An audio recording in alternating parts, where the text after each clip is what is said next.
So this is the specification for the GCSE Unit 2, Solving Problems with ICT. You can see here that the submission date is for May 2015 or May 2016. You've got 22.5 hours to complete the tasks, and you need to be doing it in majority of it in controlled conditions, which means in the presence of a teacher. So each year you get a different scenario. This year's scenario is that you work for a souvenir shop that sell a variety of its products all around the world. What you've got to do is you've got to create some advertising material to promote the shop and the souvenirs themselves. You've got to create a spreadsheet, a database, and a couple of other documents to show that you've got good file management, that you can use email, and that you can conduct appropriate research. So you'll work your way through the booklet, but you might be jumping occasionally through one task to, for example, we're going to start with task 2, and then we're not going to do task 1 until about 10 weeks into the project. So, but most of the time we'll probably be going through it logically.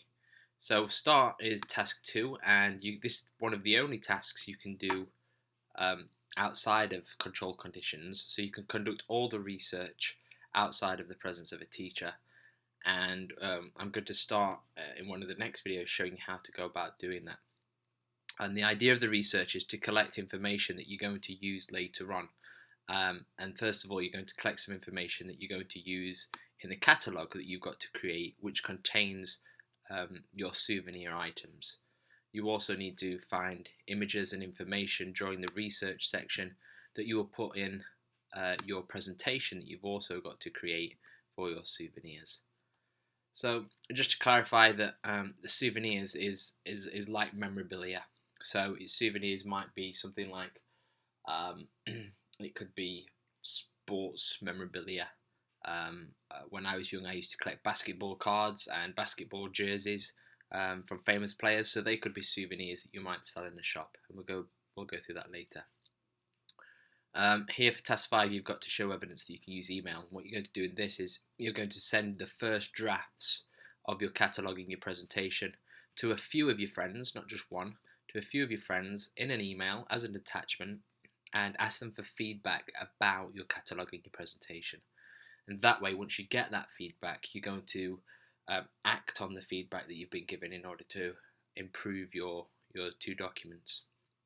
The review is quite a long process because not only do you have to act on what your friends think you should do to improve your work, but you've also got to offer your own comments on how you can improve your work, and that can sometimes be quite tricky when you've got to be constructive about your own work. You've then got to do second drafts of the 2 documents, so the catalogue and the presentation, and then what you've got to do is you've got to evidence the process of the befores and the afters. So this is what it was look like in draft 1. This is a piece of feedback that I got from my friend or myself, and then here you can see in draft 2 I've improved it. The data handling section, which is task 9, for this section you have to create a database where you are given a file with some data in it, and you've got to process that data to find information. Task 10, again, it relates to the database, and you've got to perform some certain processing on that data. So you've got to sort the data, search the data, etc. Task 11, you've got to use even more advanced skills, and we'll go through those, but they could be things like creating data entry forms and reports within your database. The modelling, what that means is to create a spreadsheet. So you need to create a spreadsheet that will manage the sales of the souvenirs and whether you make a profit or a loss on those sales over an 8-week period. And then last but not least, you've got to do some what-if scenarios on the spreadsheet. So what if I sold 20 of this souvenir instead of 10? How much profit would I make? Etc, etc.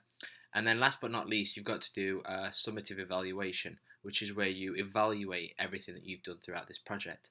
Now what we'll be doing actually is we'll be evaluating each section as we go along.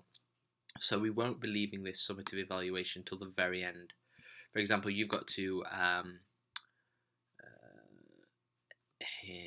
here we go. You've got to analyse the data and information used in the modelling. So we will do that after we've done the spreadsheet, but here you've got to analyse the data and information you've used in the data handling, so the database will actually write that evaluation after we've done the database. And the same goes for evaluating our final documents. We'll do that once we've completed the documents. So this will be an ongoing piece of work. And to conclude, you can see that it's broken down like this.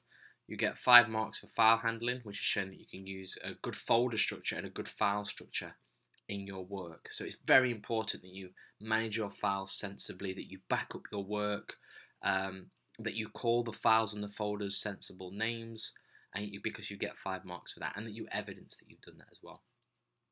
The 6 marks for research and data collection, which is what you're going to be doing for homework. 6 marks for showing that you can use email effectively.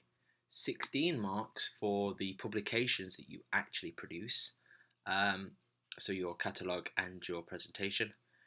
16 marks for the spreadsheet, 16 marks for the database, and 15 marks for the evaluation. Now that evaluation is the summative evaluation here, which is worth 7 marks, and then the other 8 marks for this come from the formative review that you write,